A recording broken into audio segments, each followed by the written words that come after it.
Salve María. En esta ocasión hablaremos de la multiplicación de los panes y los peces. Una historia preciosa del Evangelio según San Juan. Dice así la palabra de Dios.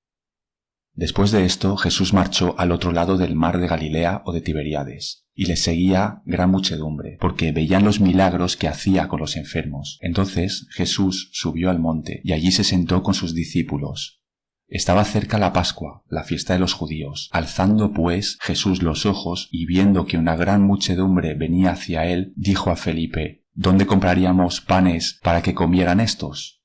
Esto dijo para probarle, porque él ya sabía lo que iba a hacer. Felipe le respondió: 200 denarios de pan no les bastaría para que cada uno recibiera un poco. Uno de sus discípulos, Andrés, el hermano de Simón Pedro, le dijo: hay aquí un muchacho que tiene 5 panes de cebada y 2 peces. Pero, ¿qué es esto para tanta gente? Jesús conoce bien las necesidades de los hombres. Por un lado, sabe que espiritualmente necesitamos a Dios. Por otro lado, sabe que humanamente necesitamos salud y alimento.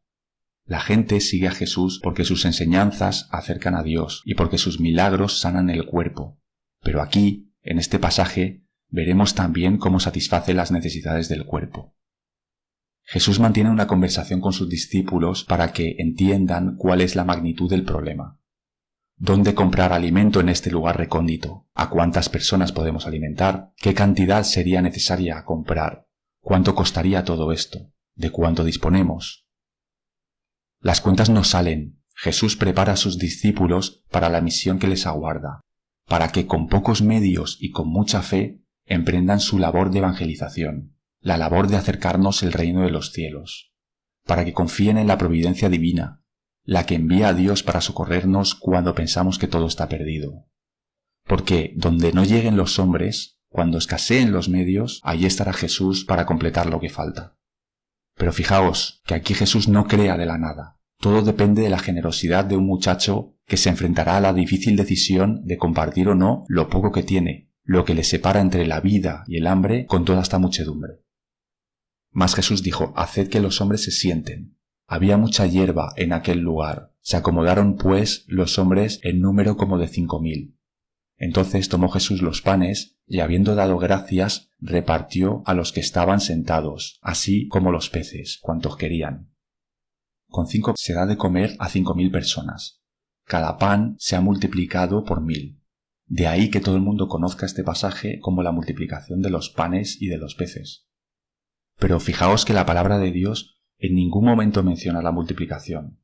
Jesús no multiplica, Jesús reparte, divide, toma el don de un pan material que reparte a sus discípulos para que a su vez estos lo repartan entre los grupos, para que a su vez estos se repartan entre los miembros de esos grupos. ¿Acaso no es esto una prefiguración de la Eucaristía, de la última cena, de la parte más importante de las santas misas?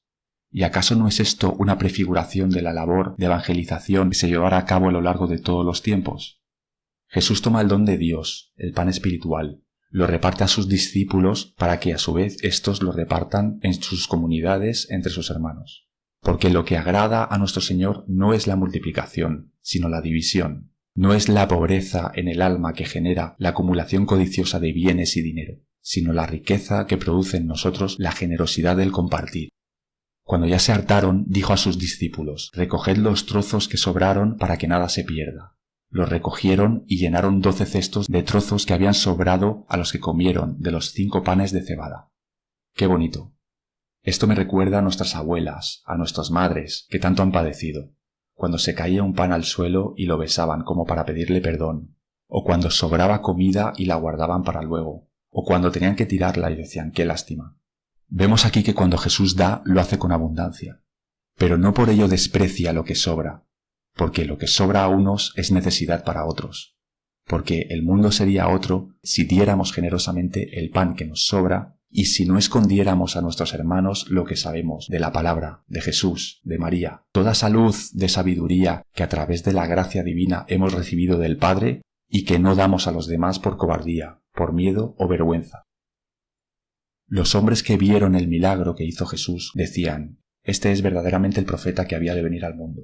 Entendiendo pues Jesús que iban a venir a él para llevárselo a la fuerza y proclamarlo rey, se volvió de nuevo al monte Gel. Aquellos hombres conocían la profecía. esperaban a un Mesías, a un Salvador, pero en sus corazones reinaba la confusión, porque la tentación les hizo pensar en un rey que les llenaría en abundancia de bienes y riquezas, que les libraría de la dominación romana, y que pondría al pueblo de Israel a la cabeza del mundo. Jesús huye de allí, porque no ha venido a reinar como lo hacen los hombres, no ha venido a enriquecerse, ni a liderar ejércitos, ni a hacer política. Ha venido a llenarnos de amor y fe, a librarnos de la dominación del pecado, y a poner a su pueblo, la Iglesia, ya seas hijo de Israel o no, ya seas hombre o mujer, ya seas blanco o negro, como luz del mundo, porque su reino no es mundano, su reino es divino. Hoy pedimos a María mortificación para no desear más de lo que necesitamos, caridad para acudir en ayuda de aquellos que sufren hambre, frío, soledad y desamparo, paciencia para no perder la confianza en la divina providencia, y fe para anunciar al mundo con valentía y sin miedo la palabra de nuestro Señor Jesús y de su Santa Madre María. Hoy regalamos a María un acto de caridad. Comparte con generosidad algo con alguien que lo necesita. Porque Jesús es mi único refugio. En este fin de los tiempos que estamos viviendo, mantengamos el amor, la esperanza y la fe, porque el Sagrado Corazón de Jesús y María vencerán al mal, y nosotros venceremos si permanecemos en ellos. Salve María siempre, que Dios os bendiga.